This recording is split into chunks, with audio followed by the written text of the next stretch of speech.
Olá pessoal, tudo bem com vocês? Espero que vocês estejam bem, espero que vocês estejam em casa, espero que os familiares de vocês também estejam bem e estou com muita saudade em nossas aulas presenciais.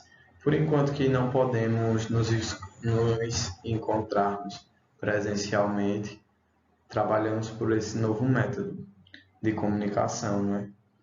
Espero que vocês se empenhem ao máximo.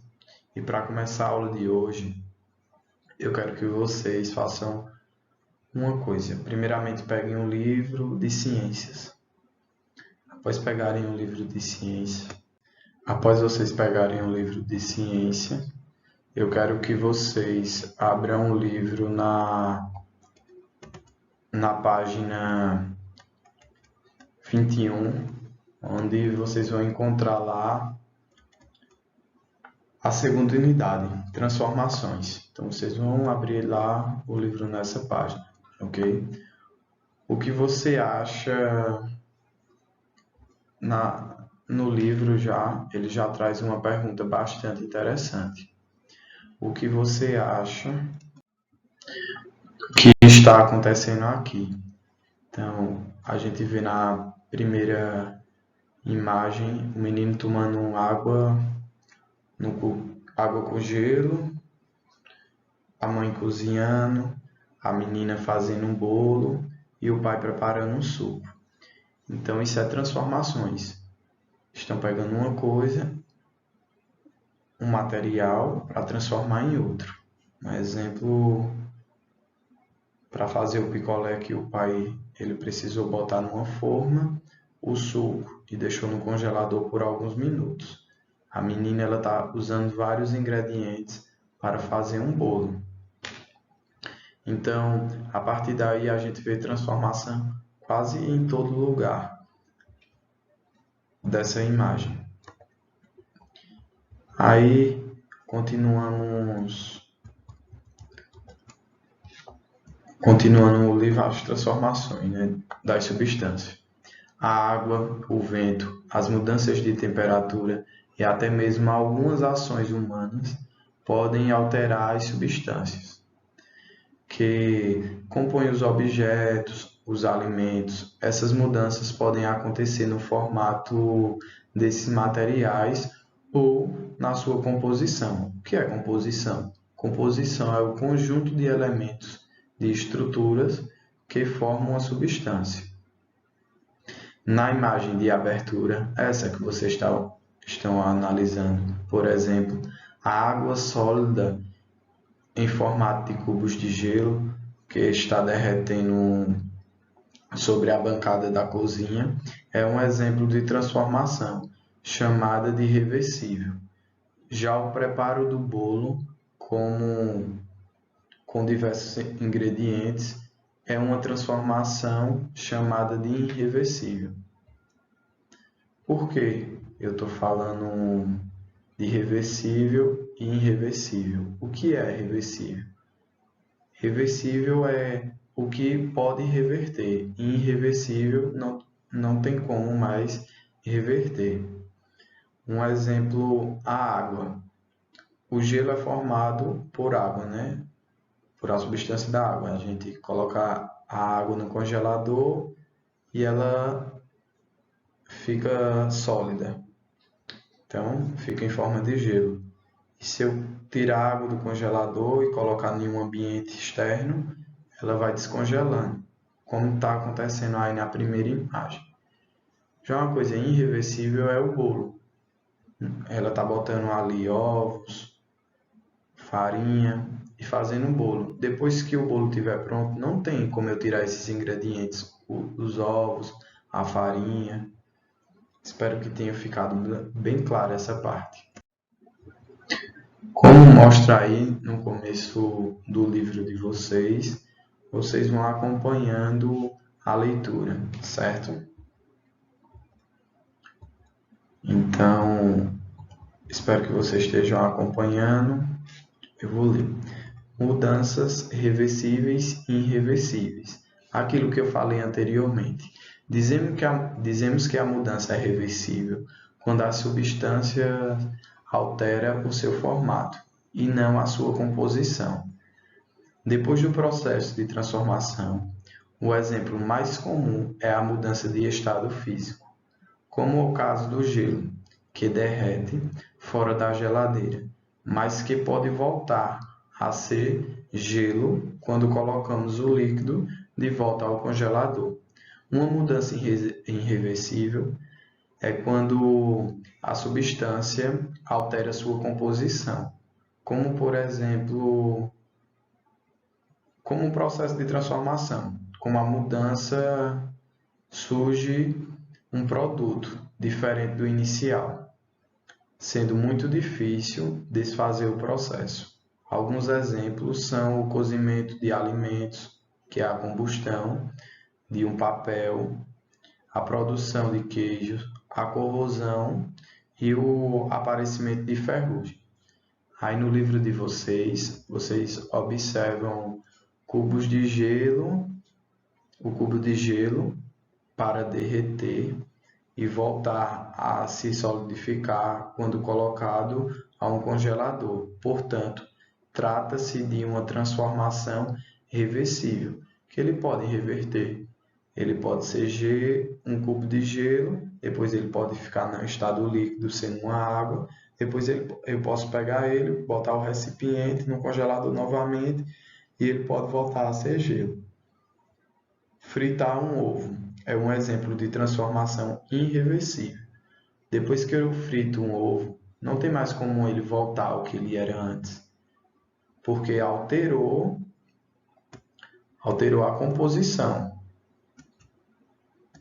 Alterou sua composição, ela não tem como voltar a ser ovo novamente, pois é muito difícil que ela retorne ao estado de ovo cru. Por quê? Porque eu tive que colocar o ovo numa frigideira, aquecer ele, então eu alterei a composição do ovo. E agora a gente vai falar um pouquinho sobre o que é a combustão, a corrosão e o ferrugem. A combustão é um processo que ocorre quando um material é queimado. Com isso, esse material perde suas características originais. A combustão precisa do oxigênio presente no ar para acontecer e pode ser percebida pelas chamas do fogo, como em uma pequena vela acesa ou pela fumaça resultante da queima.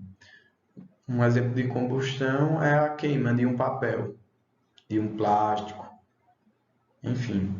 A corrosão é um processo em que os materiais se desgastam, perdem alguns pedaços após ficarem em contato com o ar.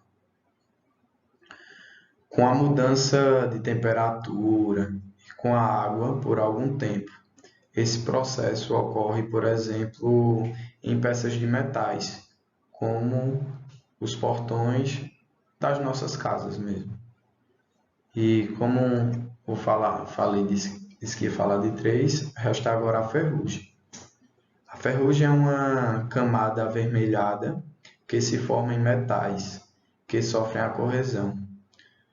Podem deixar os metais com danos permanentes, sendo necessário substituí-los grades de ferro sem pintura que ficam expostos ao ambiente externo podem apresentar ferrugem. Esse exemplo é bem simples. Quando não pintamos um portão ou uma grade de ferro, ou jogamos uma lata no ambiente, tipo no quintal de casa, e deixamos lá por algum tempo, a gente já percebe, pode ser uma lata ou um prego, a gente já percebe uma cor avermelhada desse material.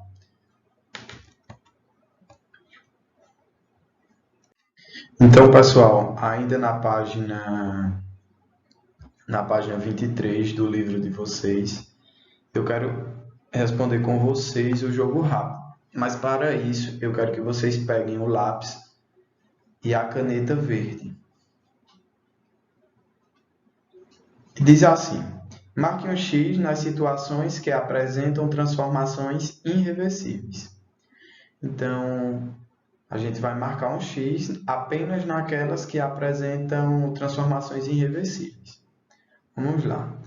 Primeiro quadradinho, ele pergunta assim: derretimento do sorvete é uma situação reversível ou irreversível? Claro que é reversível, né? Porque, um exemplo, se o sorvete derreter e eu colocar num recipiente, colocar novamente na geladeira, no congelador, ele volta a ser sorvete. Agora, o envelhecimento das folhas de uma árvore não tem como ser reversível, né? Porque quando ela cai no chão, uma folha, vamos dizer, a folha caiu verde. E ela fica lá naquele tempo de decomposição e muda de cor, ela não tem como ser verde novamente. Então, é um processo irreversível. Rasgar um papel é um processo reversível, porque eu posso colar, usar algum meio e colar o papel e volta a ser papel de todo jeito. E o preparo da pipoca é irreversível, porque quando o milho estoura, a pipoca não pode voltar a ser milho. Então é irreversível. E queimar o carvão na churrasqueira é um processo irreversível também, porque depois que queimou, não tem como voltar mais ao que era antes. Então, iremos marcar o X no envelhecimento das folhas de uma árvore, vocês marcam o X. O preparo da pipoca, vocês marcam X. E queimar o carvão na churrasqueira, vocês marcam X. Lembrando que tem que passar o C de autocorreção, com a caneta verde. Após terem feito isso, a gente entra nos estados físicos das substâncias. Na página 24. Estados físicos das substâncias. Na natureza, substâncias podem ser encontradas em um dos 3 estados físicos principais. Quais são eles? O sólido, o líquido ou gasoso. Então, são esses os 3 estados físicos principais. No estado sólido, a substância apresenta uma forma definida. A maioria dos objetos do dia a dia se encontra nesse estado, como um caderno, o óculos, uma pedra, uma árvore, um papel. Já no estado líquido, as substâncias se apresentam em uma forma fluida e fica com o formato do recipiente que a contém. Alguns exemplos são o suco de laranja em uma jarra ou em um copo, e o leite dentro de uma garrafa, o refrigerante dentro de uma garrafa. Ele está em estado líquido aí, mas ele ocupa a forma do recipiente que ele está.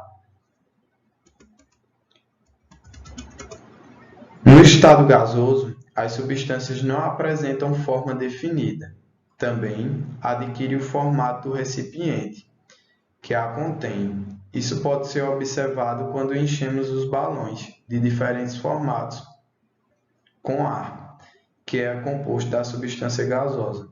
Cada balão manterá o gás com seu formato definido. Por exemplo, não tem aqueles balões que tem o formato de coração. Se eu encher com gás, com ar, né? Ele vai assumir o formato do objeto. Então, se aquele balão tem o formato de coração, ele vai assumir o formato de coração. Ou, se o balão tem o formato de uma letra, ele vai assumir o formato daquela letra. Então, ele não tem forma definida, igual ao líquido. Agora, vamos lá para as mudanças no estado físico das substâncias. A água é muito importante para a vida de todos os seres vivos. Ela será utilizada como principal exemplo nas transformações irreversíveis do estado físico, pois é uma das poucas substâncias que pode ser encontrada na natureza nos três estados físicos. E quais são esses 3 estados? O sólido, em onde eu encontro a água no estado do sólido, em cubos de gelo, na neve. Líquido, na chuva. Encontra água no estado líquido na chuva, nos rios, nos lagos, nos oceanos, e gasoso, em vapor de água, quando a água ferve. E como qualquer substância, a água pode mudar de estado físico por aquecimento. Por exemplo, eu pego uma panela lá e encho ela de água e aqueço ela, coloco ela no fogão. Então as partículas ali elas vão começar a se movimentar, porque está ficando quente o recipiente. Então elas vão colidir uma com a outra e vão se transformar em vapor. Ou no resfriamento, por exemplo, eu boto uma garrafa de água no congelador. As partículas vão ficar tão juntinhas, juntinhas, juntinhas e vão ficar no estado sólido. A água no estado sólido, como o gelo, ao ser aquecida, passa para sua forma líquida. Esse processo é chamado de fusão. Então, a passagem do sólido para o líquido é chamado de fusão. Um exemplo, eu pego o gelo, tiro o gelo do congelador e coloco ele na mesa. Então, essa passagem do estado sólido, e o gelo vai lá se derretendo, porque ele vai absorvendo calor. A passagem do sólido para o líquido é chamada de fusão. Já a mudança da água líquida para sua forma sólida é denominada de solidificação. Um exemplo, eu pego a água e coloco ela no congelador. Então, ela passou do estado líquido para o estado sólido. E isso recebe o nome de solidificação. O que era líquido agora passou a ser sólido. Ok, pessoal? Estão entendendo? Espero que sim. Agora, quando a água líquida é aquecida, ocorre vaporização, processo em que a água se transforma em vapor. Quando essa mudança acontece de modo natural e lento pelo aquecimento da luz solar, é chamada de evaporação. Essa mudança, porém, pode ser acelerada com o uso da chama de um fogo ou aquecedores elétricos. Neste caso, a vaporização é chamada de ebulição. Então, quando está no estado líquido e passa para o estado gasoso, recebe o nome de ebulição. Neste caso, a vaporização recebe o nome de ebulição. Ok? Um exemplo de vaporização. De vaporização é quando a gente coloca as roupas no varal para secar. As roupas molhadas secam quando são expostas ao sol. Então, elas estão lá molhadas e passam a ficar secas. Então, a água evaporou. Foi uma evaporação. E a água em ebulição é a passagem do estado líquido para o estado gasoso. Um exemplo clássico, quando eu coloco um recipiente com água no fogão e ele passa do estado líquido e acendo, né, vai ter a chama ali ajudando, ele passa do estado líquido para o estado gasoso, é chamado de ebulição. A água também pode passar do estado gasoso para o líquido, pelo processo chamado de condensação. Para esse processo ocorrer, é necessário que o vapor de água seja resfriado. A formação das nuvens é um exemplo de condensação. Então, a água também pode passar do estado gasoso para o líquido, fazer o inverso. Quando isso acontece, professor? Para isso ocorrer, é necessário que o vapor da água seja resfriado. Então, a água sobe lá, o vapor está quente, e ela se concentra lá em cima, nas nuvens. Quando vai formando as nuvens, é um exemplo de condensação, que se junta e forma as gotículas de água.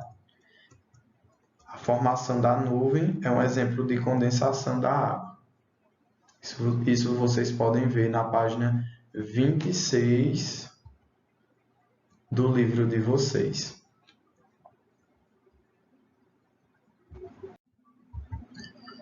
Então, pessoal, na página 27 de vocês, fala sobre a dilatação e contração de metais. Os metais também podem sofrer mudanças de estados físicos. No entanto, para transformar um metal do seu formato sólido para uma forma líquida, é necessário aquecê-lo muito. Quando os metais são aquecidos, eles sofrem dilatação, aumentando seu tamanho. Quando os metais são resfriados, eles sofrem uma contração e seu tamanho é reduzido. Um exemplo, quando eu pego um metal e aqueço ele, vamos dizer, por exemplo, uma colher, e eu aqueço aquela colher, ela vai aumentar o seu tamanho. E se eu pegar essa colher e colocar ela no congelador, assim, resfriar ela, ela vai diminuir. Aí no jogo rápido tem assim: analise a imagem e marque o que acontece com a chave. Já dei uma dica bem legal. Aí eu quero que vocês peguem o lápis e analisem essa imagem do livro de vocês, onde tem uma chave e uma vela. O que vai acontecer aí? Ela aumentará e encaixará na fechadura. Ela diminuirá e não encaixará na fechadura. A gente marca a primeira, né? Porque ela vai aquecer. E qual foi a propriedade do metal que a gente acabou de estudar?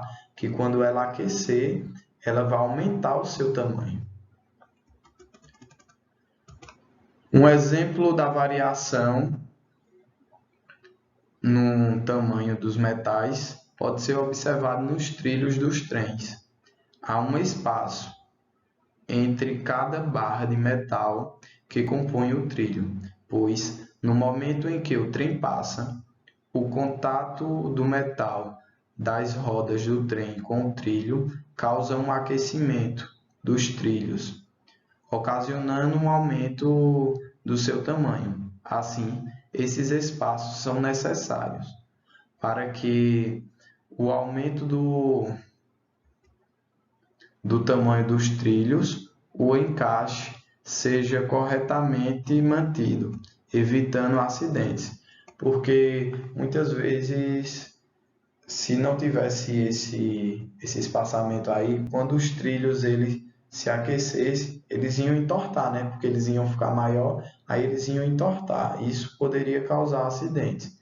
Ó, observando a imagem da página 28, fala assim: quando o trem passa pelo trilho, o metal dos trilhos aumenta de tamanho, ocupando perfeitamente os espaços deixados entre eles. A pergunta é verdade. Vamos lá ver se é verdade isso. Imagine uma placa de ferro que tenha um furo no centro. Se esquentarmos essa placa, ela sofrerá dilatação e o furo vai diminuir? Incorreto. Assim como a placa, o furo também vai dilatar, ou seja, aumentará o seu tamanho. Que a placa não vai encolher assim, não. Ela vai dilatar, consequentemente o buraco vai aumentar, o furo na placa. Jogo rápido. Então, para o jogo rápido, eu quero que vocês peguem o lápis e a caneta verde. Considere os seguintes fatos. Primeiro, uma vasilha de água deixada no freezer. Segundo, uma vasilha de água deixada no fogo. Terceiro, o derretimento de um cubo de gelo quando aquecido. Nesses fatos estão relacionados corretamente os seguintes fenômenos. O primeiro, solidificação. Uma vasilha de água deixada no freezer. Isso, solidifica. Correto. Segundo, evaporação. Uma vasilha de água deixada no fogo. É evaporação? Não, né, pessoal? É vaporização. A água vai se transformar em vapor. Evaporação é quando a gente deixa por si só. Leva mais tempo, Um exemplo é as roupas molhadas no varal. E o último, o derretimento de um cubo de gelo quando aquecido. Fusão, que é a passagem do sólido para o líquido. Então, vocês vão marcar o terceiro quadradinho, um X, e com a caneta verde, vocês vão fazer a autocorreção. Bora. Transformações causadas pelo fogo. O controle do fogo causou grande mudança nos hábitos dos homens primitivos. O aquecimento produzido por ele permitiu a sobrevivência em climas em regiões mais frias e manteve os predadores afastados. Em sua opinião, o fogo continua sendo importante nos dias atuais? Em quais situações? Pronto.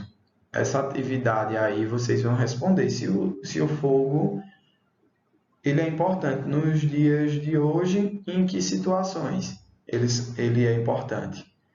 Se vocês acharem que eles são importantes no dia de hoje, vocês colocam. Ok, pessoal?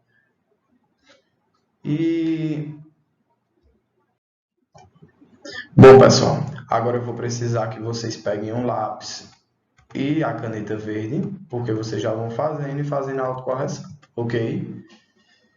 Então, no primeiro quesito, ele diz assim: classifique o estado físico da matéria nas imagens a seguir, em sólido, líquido e gasoso. Na primeira imagem está bem claro que é gasoso, né? É um gás aí. Na segunda imagem, é a imagem que a colher está com líquido. E na terceira imagem é um sólido, é vários pregos. Então, está em sólido, então fica assim a sequência: gasoso, líquido e sólido. Vocês podem ir escrevendo, se não conseguir acompanhar, ou vocês podem tentar e depois tentar responder e depois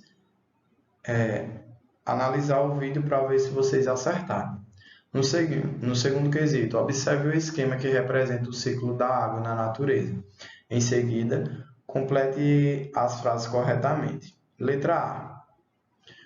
Os rios, a água dos rios, dos mares e dos lagos encontra-se no estado líquido. Ao receber o calor do sol, a água dos rios e dos mares e das lagoas podem passar para o estado gasoso pelo processo chamado de evaporação. Então, a passagem do líquido para o gasoso é chamada de evaporação. Então, na letra A fica líquido, gasoso e evaporação. Na letra B, ele fala o seguinte: conforme o vapor de água sobe e vai sendo esfriado pelas camadas de ar, ele é transformado do estado gasoso para o estado líquido, formando as nuvens. Esse processo é chamado de condensação. Condensação é a passagem do estado gasoso para o líquido. Então, na letra B fica gasoso, líquido, condensação. Na letra C, quando as nuvens ficam sobrecarregadas, ocorre a chuva, dependendo de como o dia estiver, quente ou frio. A precipitação pode ocorrer na forma líquida, como chuva, ou no estado sólido, como neve ou granizo. Então, na letra C fica líquida, neve ou granizo. Na letra D, a neve acumulada no topo das montanhas ou geleiras recebe o calor do sol, pode derreter e passar de estado sólido para o líquido. Este processo é chamado de fusão, é a passagem do sólido para o líquido. Terceiro, observe a transformação a seguir. Vimos aqui duas correntes e vimos a mudança dela, né? Existe uma mudança aí. Então vamos lá. Letra A. A mudança apresentada na figura é reversível ou irreversível. Como já vimos anteriormente, essa mudança é irreversível, porque ela contrai o ferrugem, não é isso? Não tem como voltar ao que era antes. Letra B. Cite o nome da transformação que ocorreu com o metal. Ocorreu a ferrugem. Letra C. Escreva a evidência que indica que a transformação da corrente ocorreu. Então, ele quer saber a evidência. A evidência é bem clara aí, a mudança de cor. Vamos fazer o quarto quesito, pessoal. Analise as transformações a seguir e indique o tipo de evidência que comprova a existência de cada uma delas. A queima de papel. Quando a gente queima o papel, primeiro a mudança de cor e a liberação de gás. Letra B, o cozimento de um ovo. O que vai mudar é a mudança do sabor e da cor. Na letra C, água sanitária em tecido colorido. O que a gente vai mudar é a mudança de cor. E na letra D, uma banana amadurecendo. O que muda? A mudança de cor e a mudança de sabor. No quinto quesito, então, deixa eu voltar um pouquinho que eu falei muito rápido nesse quarto, né? No quarto, na letra A, fica a mudança de cor e liberação de gás. Na letra B, fica a mudança de sabor e de cor. Na letra C, fica a mudança de cor. E na letra D, fica a mudança de cor e sabor. No quinto quesito, diz assim: a dilatação é um efeito que ocorre em vários materiais diariamente. Você já percebeu que as portas de sua casa parecem abrir mais facilmente em dias frios e nos dias quentes elas parecem engrossar em algum lugar? Como você explica essas duas situações? Nos dias frios, a porta diminui levemente de tamanho e abre mais fácil, e nos dias quentes, a porta aumenta levemente o tamanho e pode enroscar em alguma parte. Sexta questão. Você já reparou que todas as construções são feitas com espaço entre uma parede e a outra? Uma ponte, por exemplo, possui vãos entre as peças de um piso de uma mesma forma que os azulejos do seu banheiro. Converse com seus colegas e formule uma resposta sobre a necessidade de haver esses espaços entre uma peça e a outra. Então, qual a necessidade disso? Os espaços são necessários, pois as peças podem sofrer a dilatação de acordo com a variação de calor e do frio. Pronto. Os espaços são necessários, pois as peças podem sofrer dilatação de acordo com a variação de calor e frio. No sétimo quesito, ele fala o seguinte: a imagem a seguir ilustra uma transformação de um remédio. Observe e responda. Quais evidências comprovam essa transformação? O líquido muda de cor, a transformação de gás, o cheiro, a pastilha diminui o tamanho e se dissolve. Então, o líquido muda de cor, a transformação de gás, a formação, de gás, o cheiro e a pastilha diminui o seu tamanho porque ela se dissolve. Pessoal, agora vocês vão fazer a atividade da página 33 e 34, se eu não me engano. Deixa eu dar uma conferida. Vocês vão fazer a página 33 e 34, que ela vai para casa. Então, vocês vão fazer em casa essa página, a 33 e a 34. Pessoal, se estiver muito rápido, vocês pausam o vídeo e tentam responder sozinho. Se não conseguiu, vai dar play no vídeo e vai tentando responder, ok? Espero a explicação ter ficado clara. Agenda, pessoal. A agenda do dia. Isso foi as páginas que trabalhamos e a que vai para casa é a página 33 e 34, para ser respondida no caderno. Obrigado e até a próxima aula.